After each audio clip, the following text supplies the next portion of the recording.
Greetings from Emirates College for Advanced Education. Welcome to the third episode of ECAE Podcast Spotlight. Today we're celebrating the International Day of Education, a moment to reflect on the power of education in shaping a better future for all. In this special episode, we will be exploring one of the most exciting and transformative developments in education today: artificial intelligence.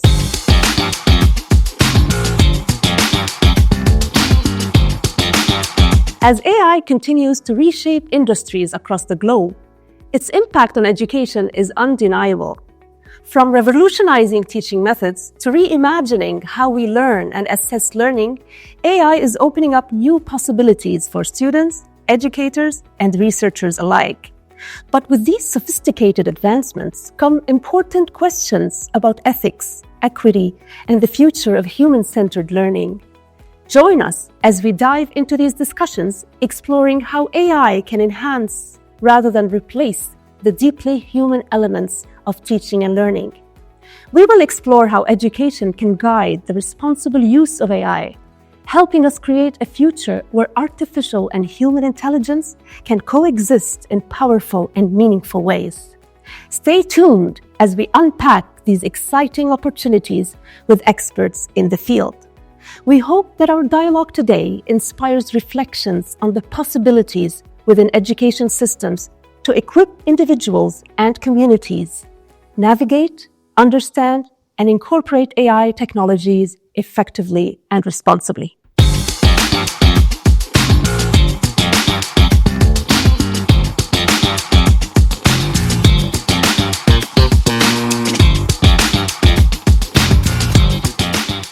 Good morning.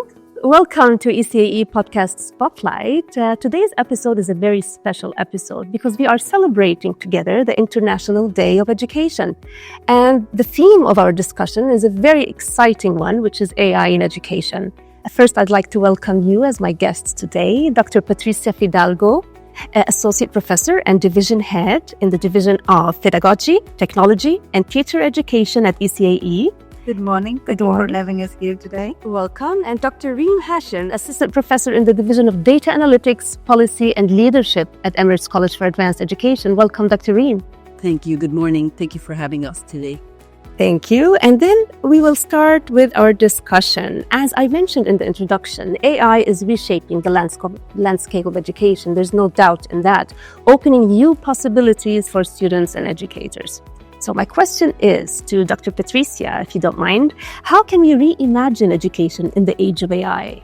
And how can we embrace these new possibilities for teaching, learning, assessment, school environment, curriculum, and also educational organizations?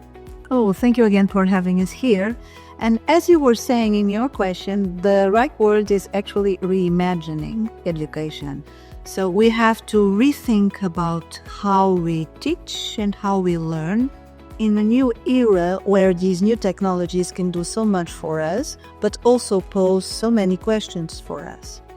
So I believe that the reimagining of education will be focused, of course, in teaching and learning, but also in the school environments. It will also for sure affect the curriculum because we need to integrate these new tools in the curriculum. The schools as organizations will also be reshaped by the artificial intelligence tools.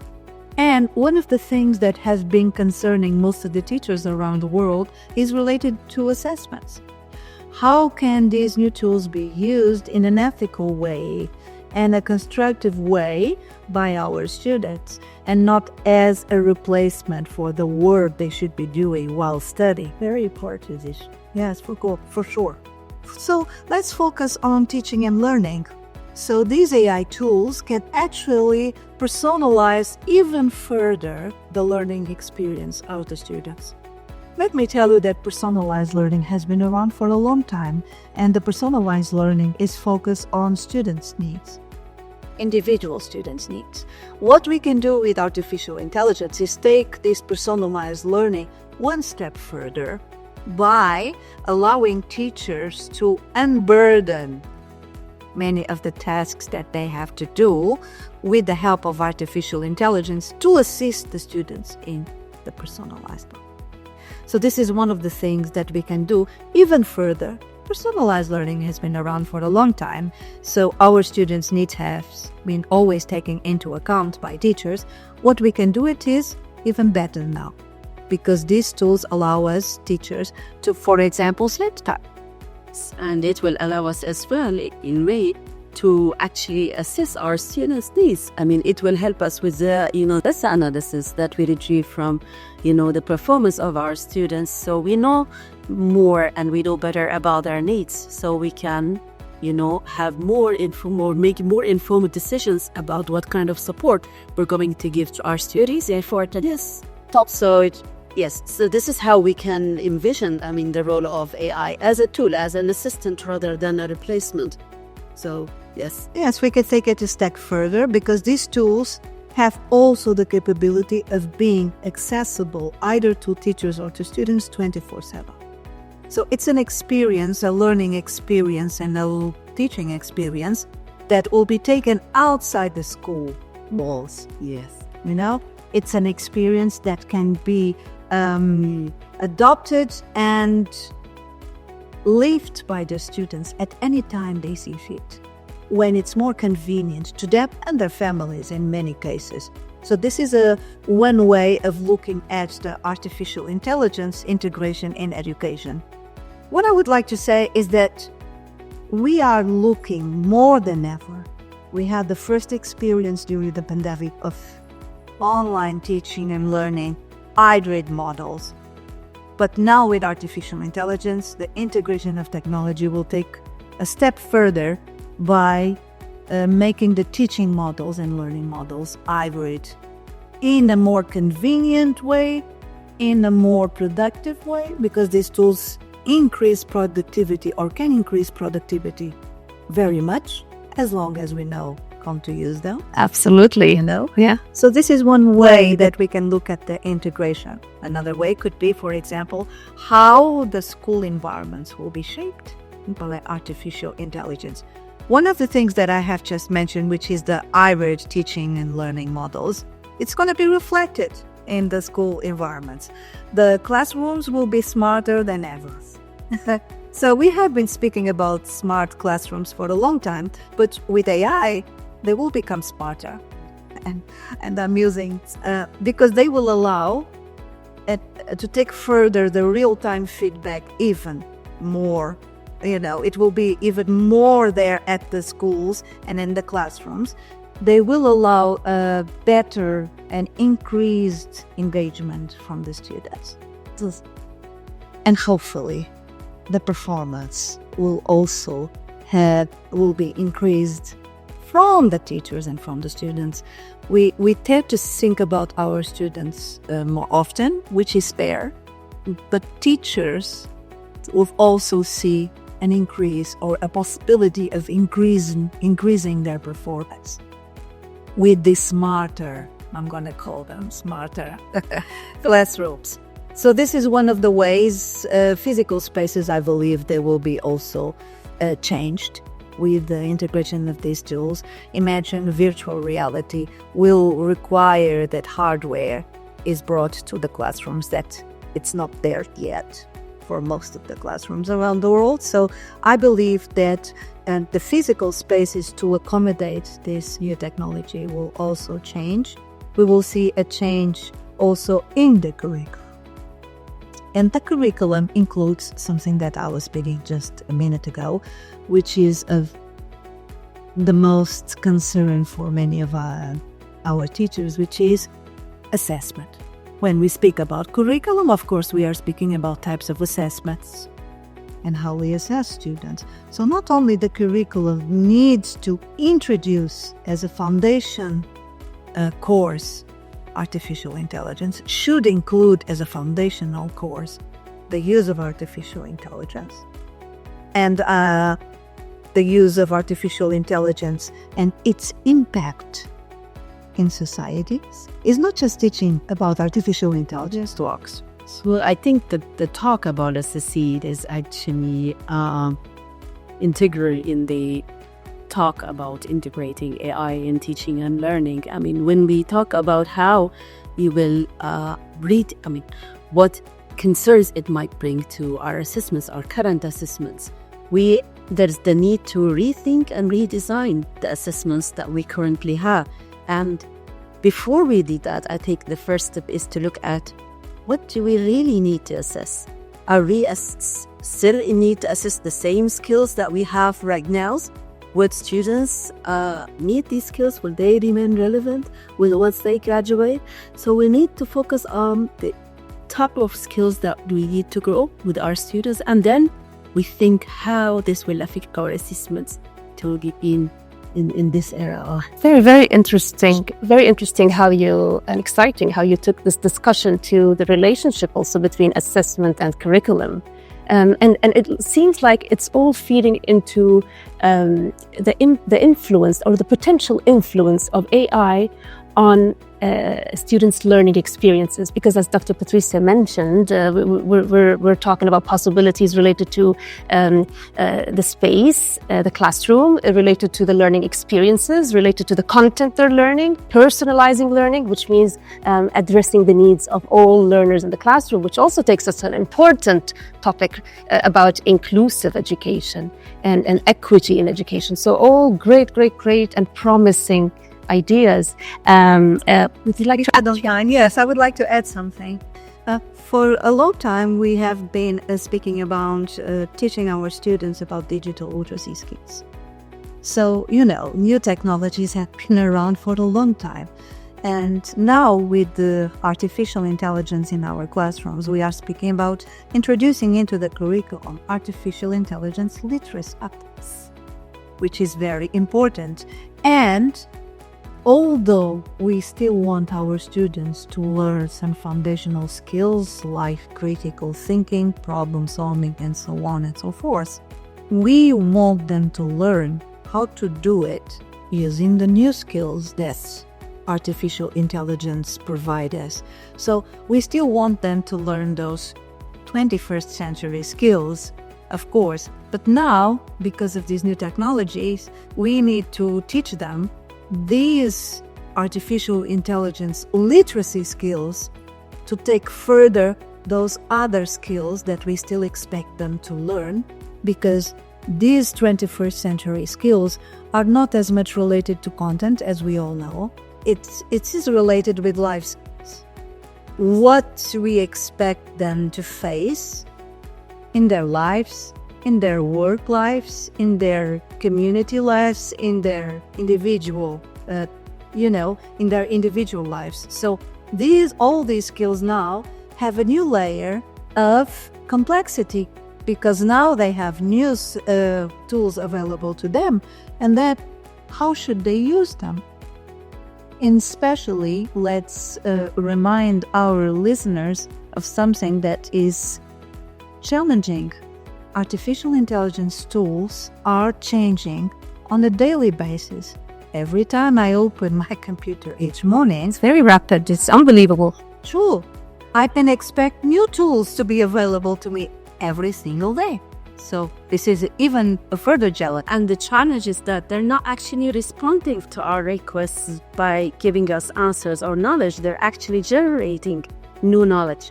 So this is what makes these tools distinctive from, the digital tools that we had before. So that's another concern that we have to address. Just commenting on having or integrating AI into the subjects that we teach, we also need to think of an interdisciplinary approach of integrating AI. So we don't treat it as a standalone subject. It has to be integral into the curriculum, into, let's say, STEM subjects, into humanities, into art. So it needs to be explicit part of these subjects, not only treated as a standalone. For sure, yes. And will also be reflected on the assessments, yes. It has been a long time since we have advocated for interdisciplinary assessments, not closing the disciplines within themselves and having the students, learn separately about subjects. So the interdisciplinary approach has been used for a long time now. Now we just need to figure out how to include in this approach assessments that also use AI. So the great idea is to keep pace with the fast, really incredibly rapid developments in AI technologies. And isn't that what we need at the end of the day? You need that Collaborations, yes, collaboration between technology and pedagogy, you need a merge. So the interdisciplinary approach here is not only about the different subjects that you are teaching, it's also about having AI at the center, then the core of all, your interdisciplinary approaches. So it cannot be separate. It's part of anything that we do, anything that we teach, and teach seriously to live with that. Okay, to learn to live with that. Yes, and as an education college, for example, at ECAE, we recognize and we act on the need for integrating AI within our curriculum and within our pedagogies, because we are preparing educators, right? And we are promoting their lifelong learning. And as you mentioned, Dr. Patricia, AI is growing so fast, so maybe it's important to prepare teachers to be AI literate, but also important to equip them with the lifelong learning skills to keep pace. Otherwise, we won't. So Dewey becomes more relevant than ever. And in 1960, he said, education is life. Okay, it's not preparation for life, education is life. So it is interesting to see how relevant that is. No. So I believe, as following what you were just saying, I believe that when we prepare educators for using these tools, of course, we have been doing a first approach, which is presenting them with some tools and teaching them how to use those tools. But because the landscape is changing so fast, we need to also equip them with tools that they can use by themselves to face whatever novelties come into their way. So whenever they come across new tools, what should they do? Because we won't be there every single time to present these new tools. Absolutely. Right. Yes, I think the word here is about capacity building, educators' capacity building. How do we do that? The first thing that we need to focus on is to provide them with the training that they need, the professional development that they need. It can be in forms of training, workshops, online courses, certificates, which sometimes they have to be mandatory even, so that educators understand that this is not a choice, okay? It is something that has to become integral into their practices, teaching practices. So they need to be provided with these types of training that is essential for them to learn about the fundamentals of AI, about how they can use AI, let's say, ethically in their teaching practice. But that's not enough. In order to integrate AI in teaching and learning, they need tools, right? And they need access to these tools. So that's part of the support that we need to give to them. Some of these tools are very effective. They need to learn about them. And they also need to have access to them. And that sometimes that's expensive. So, and that can be a barrier. So what are we doing to support teachers to remove these barriers, okay? So accessibility is important. And actually feeling secure and safe is equally important. So teachers would need to have some hands-on experiences with these tools. They need to experiment, make mistakes, fail in order to succeed in, to learn some lessons and to improve their practices. So they need a safe, secure, supportive environment to facilitate these experiences. They need also to work collaboratively. So we need actually to engage them in networks, communities and communities of practice. Of course, these professional networks are important, because if I am working in silos, I'm going to learn only from my own experience. But if I have access to what Dr. Patricia is doing, then I'm learning from her practices. So I'm expanding my effective teaching practices, or that's because everybody is a novice learner in this case. Sure. Mm-hmm. Let me jump in and share with you and our listeners something that me and Dr. Reem have been doing, which is to deliver workshops to K-12 teachers around Abu Dhabi schools.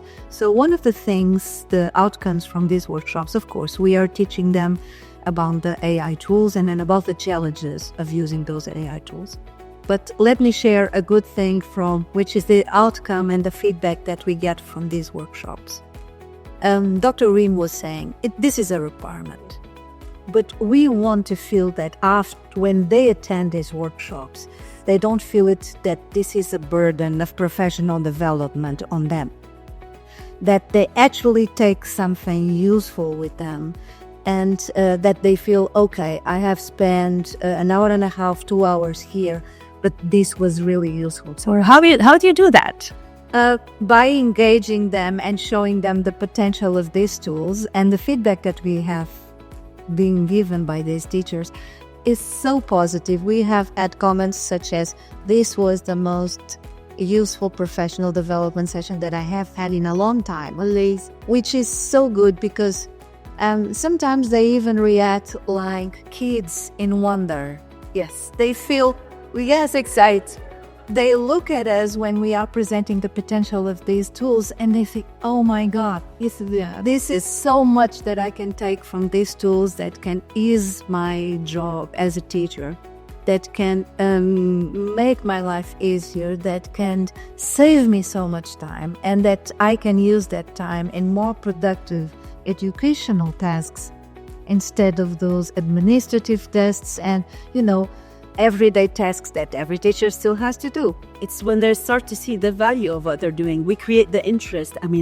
What is this in this for me? To take. They feel the growth that is happening. Okay, they feel the value and how this is going to support them to ease their life, to take away of many of the burdens that they have. To be honest, this is no surprise for me, because we know that effective professional development for teachers, that's what research tells us. If it's interest-based and needs-based, it's more likely to be successful. So you started with developing their interest, maybe they came interested. So let me highlight one of the projects, that we have here at ECAE. Where we offer support to Arabic teachers in particular, and we really take pride in this project because oftentimes, Arabic teachers are not invited into big projects. We have a lot of focus on STEM, for example, whereas the humanities are, to a certain extent. So we invited a group of Arabic teachers in a pilot study, and we trained them to use AI, ChatGPT in particular, to support them with actually enhancing students' literacy and students' fluency in Arabic. And we use this as an intervention, and you could see the happiness of these teachers when they learned about the affordances of the technologies. So yes, when we look at the ethical considerations, we tell them about the limitations of the technology, but we also need to highlight the affordances. They need to see beyond, being scared to approach this technology. And now seeing those teachers approaching technology with a lot of confidence and a lot of creativity as well. So we really take pride in having this pilot study in the country. This is good, and congratulations for that. Yeah, I have a story about a workshop that I delivered exactly this week to a group of teachers. We love Dr. Patricia's stories. Go ahead. Thank you so much. So what happened in this workshop, it was cycle 3 teachers. I was delivering a workshop that is called Beyond ChatGPT, which means we are not there to talk about ChatGPT anymore. It's been around long enough for teachers to know about it. So I was there to share some new tools with them. And what ended up happening in this workshop is that I learned from them several new tools. What I presented to them was a novelty. The tools that I took with me, most of them were a novelty for them. But then they were sharing with me new tools that they discovered by themselves and that they were using. So it was so much fun. I can't wait to learn these tools from you later after the podcast. About the networks, we are creating the networks, the professional learning communities that we're both actually collaborating and It's Where ability is precious. It's not us at the schools teaching that. I always use the word sharing, shared gifts. We are not teaching the teachers, we are sharing with them. And because it's a sharing experience, they also now, because they have become more at ease in the use of technologies, they also feel more at ease to share. Oh, I have found this other tool. Oh, I have used this other one. And that it becomes a community of practice during the workshop. Amazing. Yeah. It's wonderful. And that's great. Yeah, that's just a demonstration of how AI is engaging us in these very meaningful learning opportunities. And isn't that what we need, right? And isn't this what we do here at ECAE to prepare future-ready, we're preparing future cultivators. Educators are becoming future cultivators at the end of the day for the students to be future-ready. Okay, so I'm going to move to the next topic here. And as we have discussed, AI is rapidly transforming, it's changing our lives, the way we work, the way we do things, the way we learn. And the UNESCO paid attention to that and addressed the need for education systems to keep pace by launching 2 AI competency frameworks, one for students and one for teachers. So what strategies can empower educators and learners? I'll address this question to Dr. Reen. What strategies can empower educators and learners with the competencies needed to understand, evaluate, and influence AI technologies? Yes, the UNESCO released a new framework, for AI integration that has 5 pillars, and that was last year for teachers and for students. And it is important to unpack these 5 pillars or competencies that they are highlighting in order to know where to head next. So the first one is actually the human-centered, mindset. Okay, the second one is to know about AI fundamentals, and the third one is to know about the ethical concerns in AI. The fourth one is AI and pedagogy, how to integrate AI in pedagogy. And the fifth one is kind of interesting because it's about AI for professional development, but where teachers learn to start self-regulated journey. So they use AI in order to design their own professional personalities. So they personalize it for themselves. So that's the interesting part about it. So it's like they provided, the UNESCO is trying to provide a compass, to educators and the students on how to do this, how to go this, down the road. It's not trying to actually put more pressure or anxieties on educators. It's just trying to see, try to see where we're standing at this point and how you can proceed. So that takes us to the 3 levels that the framework is trying to advocate. So we're starting from the first level, which is only acquire. Need to acquire the basic skills just to bridge this gap, to learn more about these technologies, and then moving to deepen. So after you've acquired it, you tried some skills, then you deepen this knowledge by truly integrating them into your teaching practices in the classroom. You learn lessons, you share that, you collaborate. So you deepen the knowledge, and then you move to to the higher level where you start creating, and this is where you even might become part of the AI policy, development. You develop policies for AI integration.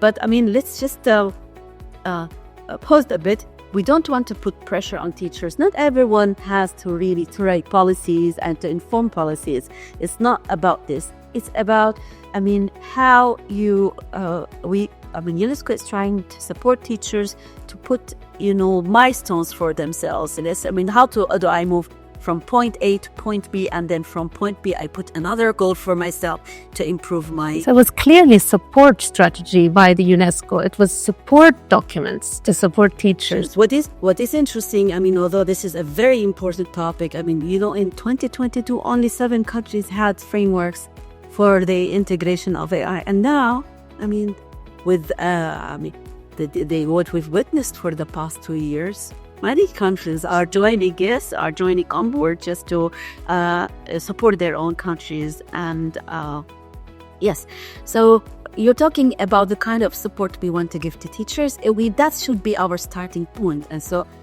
teachers have to have the human-centered mindset. How are we going to support them with that?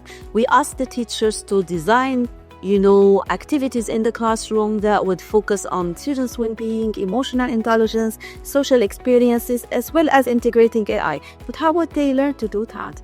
So that we need to think about the professional development that we're providing for them. Are we actually integrating this concept in the professional development? So it's also about the design that we have. And are they collaborating with the AI tools? Are we giving, or are we providing mentors? Who are informed about it? Sorry. No worries. Let's see. And yes, it is. And I was just thinking about jumping in by saying that with this framework that Dr. Lim were just talking about, that provides, let's say, a more structured way for teachers to integrate the artificial intelligence. It also touches again in one subject that we mentioned before, which was to having enough artificial intelligence literacies to structure their professional development in the future. Because as I was saying, we will not be there all the time to present new tools to them. So they need to have the skills to be able to do their own path regarding how to use technology. But one of the things that is very important that was mentioned by Dr. Rim is one of the major concerns, and there was some studies made about how do teachers feel of using artificial intelligence. And there were two major concerns that come up on the top of the list of teachers' concerns. One of them was assessments. How are their students going to use it? Yes, it was something that was expected on the study. And on third place, if I'm not mistaken, came that teachers are worried about being replaced by artificial intelligence. So it is out there, the concern, because we don't know the evolution of these systems, so we don't know actually what they will be able to do. But we know that some companies have made the experiment of having something called like AI teacher assistant. And the performance of these robots powered by artificial intelligence was so amazing that it is only normal that teachers, when they see these experiments, start feeling concerned. Yes, this is why human-centered approach is so important, so that we can diverge from this concern, can address it in a way, but diverge from this concern by focusing on using this technology in a human-centered way. Yes. So when we actually, to take it from the Dr. Patricia, when we say the human-centered mindset as one competency in the framework, UNESCO framework, it means that we are actually giving the support, and assuring teachers that it is their presence. They are the teachers, and AI is only used as a tool, to support them in that. But there also comes a responsibility for teachers themselves, because sometimes teachers might do harm to themselves without knowing it. They might actually become over-reliant on technology because there's a temptation house, that will relate from some teaching practices in the classroom. So you want to let go your agency, your authority, your knowledge, your presence as a teacher. So if you make that decision, then probably you're the person bringing harm to yourself. So far, as yet, because things are changing, we know that technology, AI, is not going to replace teachers. However, a teacher who's very skilled with using technology might really replace a teacher who's not. So we need to work on our skills as good point. we need to work on our skills and how effective we are in integrating AI into our teaching practices. And we don't need to we cannot give it authority. The experience that this tool can have, needs to be informed by what we have learned as indicators about learning theories. Right? Whether you like it or not, because at the beginning, when I'm going to give an example, when ChatGPT first came out, I remember reading an article. I can't remember who wrote it or what the platform was, but I remember I read a catchy phrase, a catchy opinion about it, which is still stuck in my brain. They describe it as they're not happy with it, but it's the bitter pill that must be taken, kind of. And when you say bitter pill, it's more like, it reminds me of medicine, right? So it's mixed feelings about it, which was very evident. Because they can't see, I mean, they were unable to see the affordances. They couldn't see the affordances back yet. Okay, this is the support that we're talking about, with the professional development that would really show them what this technology can do how this technology can change actually the traditional approach of teaching in the classroom into a more, the student centralized. And this is what we've been always talking about. We want to shift from teacher center into student center, but how are we doing that? How can technology facilitate that? Technology can facilitate human experiences. It can facilitate globalization, or glocalization as we say. So it can take the interaction of our students beyond the walls of our classrooms. We can connect our students through the technology with students from all around the world, with students outside their school, so they can even grow more human attributes. They learn more about the needs of other people and how their experiences differ or are similar to the experiences that they're going through. So this is again a human experience that we can design for our students. We cannot always say that, this will replace us. No, not necessarily. So another point that I want really to comment on is when we talk about the literacies. We talked about the literacy for the teachers, but what about the literacy for the students? How can we build this literacy? So AI has to become an integral part of the curriculum that we're designing for our students, and this can go gradually from focusing on the foundations of, or the fundamental unit of information of AI in the primary series, moving to advanced applications from post-secondary school. So that's one thing. The other thing is to get access to our students to tools. Access is a big point. Yes, our supervision will we as mentors, not only as teachers, as mentors as well, have to be there. So we and educators may need mentors to know how to use AI, but students also need. I like that you're saying mentors as opposed to like supervision, or it has to be the co-creative activity, experience. I want to jump in again. I'm sorry, Reem. I get excited about this one. I was thinking that from the point of view of the students and them having to also develop artificial intelligence literacy, about an example, about a story that comes again from one of our workshops, which is the important role that parents and family have on this process. And the story that I'm going to tell you about is how actually a very engaged parent decided to take into his hands developing artificial intelligence literacy skills into his son.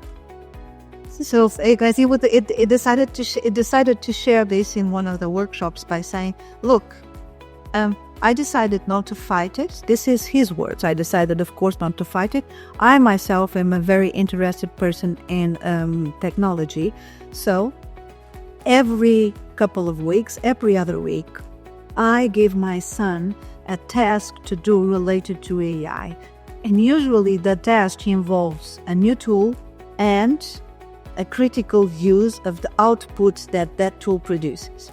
So I give him a task of, here is a new tool, AI tool, go and use it.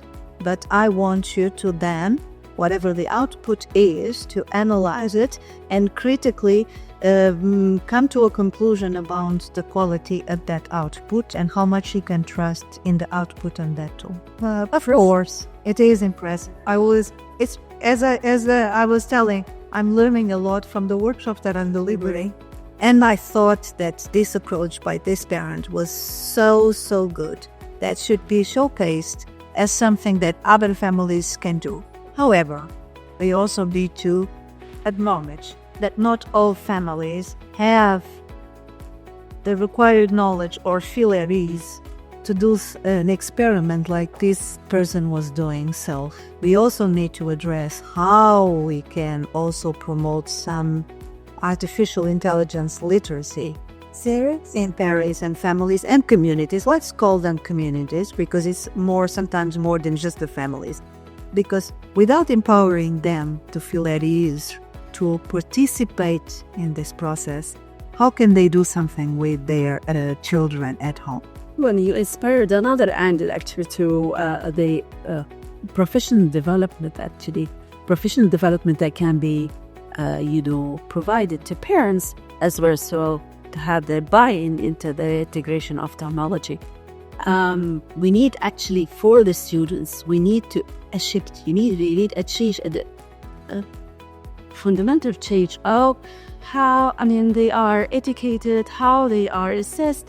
We need to move towards project-based learning, for example, where students learn how to, and AI has to be integrated, a focus of these projects that they're working on. Then students develop this skill of, building ethical solutions using, AI in order to solve real-life problems in their society. Knowledge becomes meaningful. Okay, the interest of learning more about AI is there for the. So it's not only access; it's just to show the students what they can do with that. They need to learn about also the ethical concerns. That's a very inherent. So let's move to the ethical concerns, because we agreed that the AI discussion, AI in education discussion, came with some profound concerns related to the ethical use and accessibility, which we touched upon. But let's talk a little bit more about the ethical use of AI in education. What do we have? Well, first, educators need to know that these tools have been developed by human, and students need to learn the same, right? How are they going to learn that if we don't really provide them with the experiences in classrooms to talk about these topics? We need to have discussions, debates, reflections, where students learn about concerns like privacy, learning the bias that is in the data. Absolutely. Okay, the impact that these technologies can have on their society. They need to learn how to verify and evaluate the information that they get. Whatever they find on social media.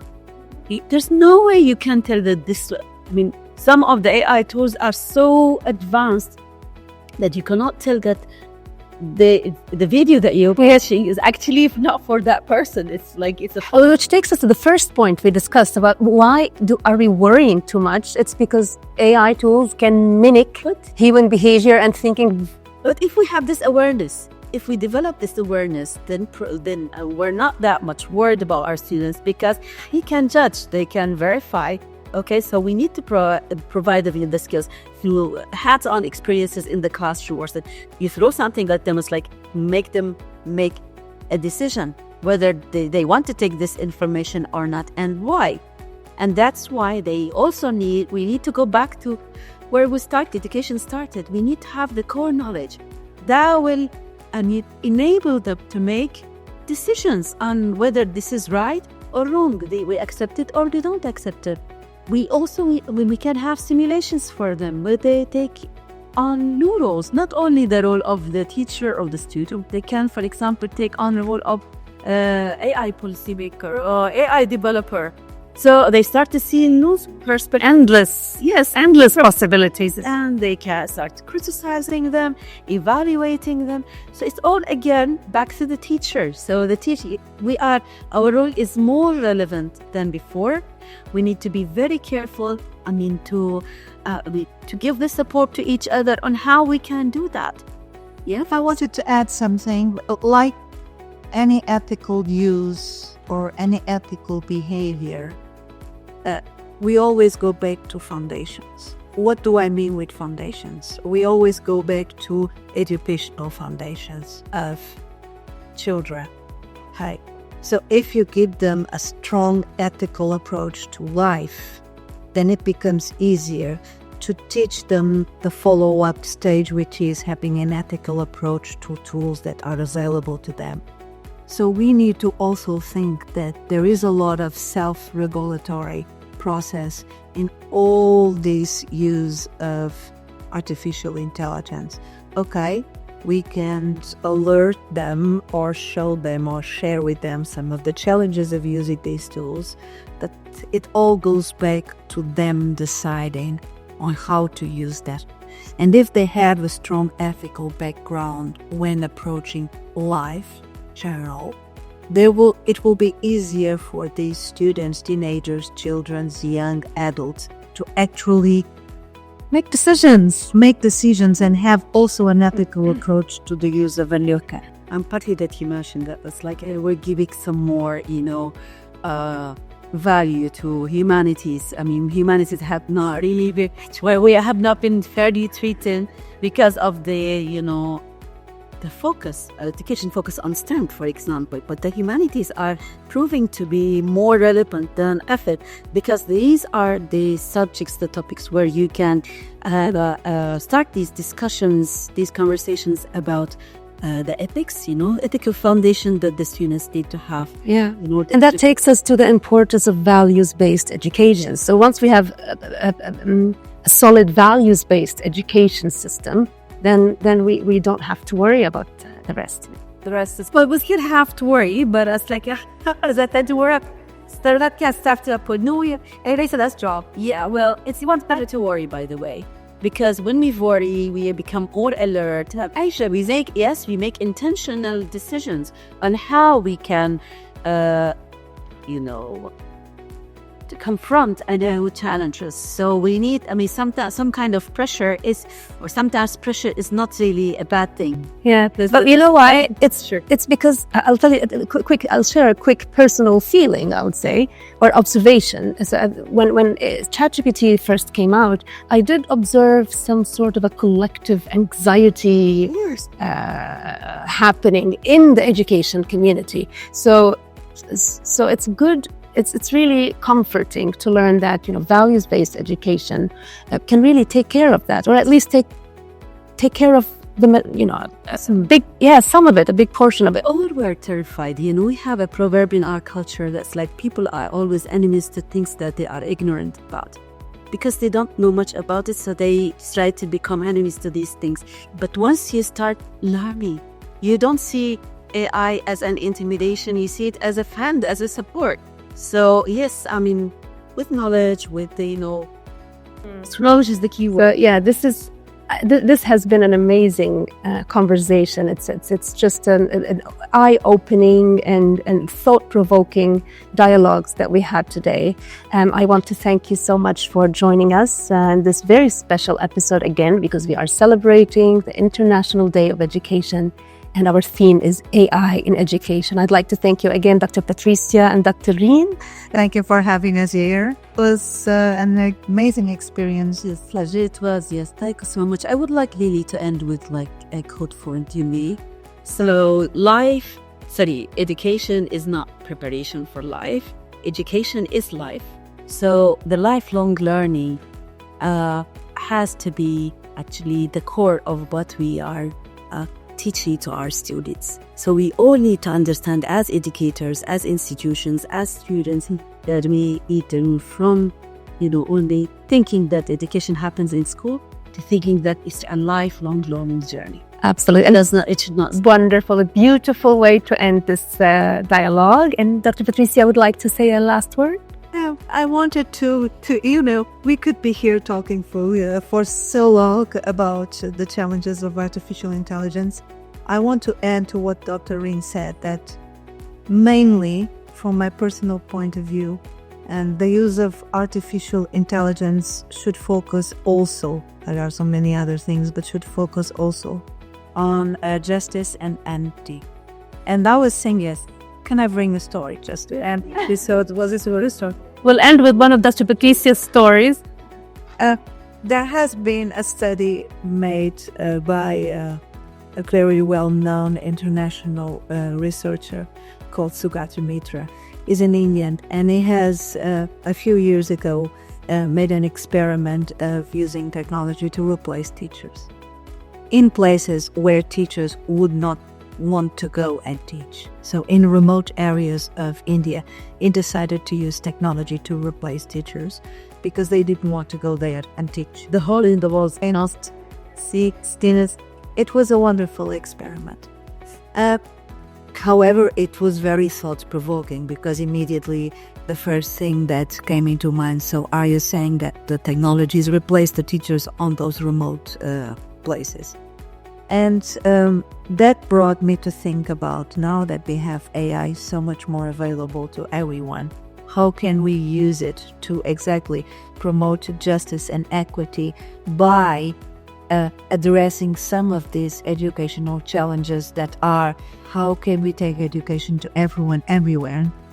How these artificial intelligence technologies that have the ability to learn by themselves, have the ability to teach, which is true, how could we take them to promote a more inclusive educational system? So we will still have places where teachers do not want to go and teach because they are so remote, and well, they have other social challenges, I'm sure. But how could we also use AI? Yes, it is a very thought-provoking idea, but I would like to end with that idea that why not use artificial intelligence to bridge that gap that Sugata Mitra so well highlighted in his experiment by saying, look, not all teachers want to go everywhere to teach. Still, there are children there and teenagers that need to learn and want to learn. But that's just, it would be a one thing that, in that experiment, he put the computer there in the wall. Okay, and he left the kids to learn from that computer by themselves, and they really learned. But one interesting part is that he asked grandmothers, to be there with the children. It was a second experiment. It was like the grandmother's part. Yes, it was called it. Yeah, Since that, again, we call the humans to be there. Let's, before we leave, say something important, that from that experiment, the major output of the experiment of leaving the computers on the remote areas to see what happens was that students were learning, the children were learning together. Whenever a child was alone with the computer, he was not learning as much as when he was with other friends by him, looking at the computer and using it. So it was a collaborative process, yes. So this is one of the big outcomes from the experiment, is that there needed to be some kind of social environment, some kind of social collaboration in order for that technology to be produced and teach something to them. It was not something, actually those computers, not artificial intelligence powered. It was just, they were just connected to the internet whenever possible. Sometimes it was not even possible. But when they were connected to the internet, they made the experiment a little bit more interactive. So they were not powered by AI. Can you imagine once a computer now powered by AI? So this is just a beautiful demonstration of how I personally am looking forward to this future where artificial and human intelligence come together in the most meaningful ways. Okay, thank you so much, and we'll continue the discussion.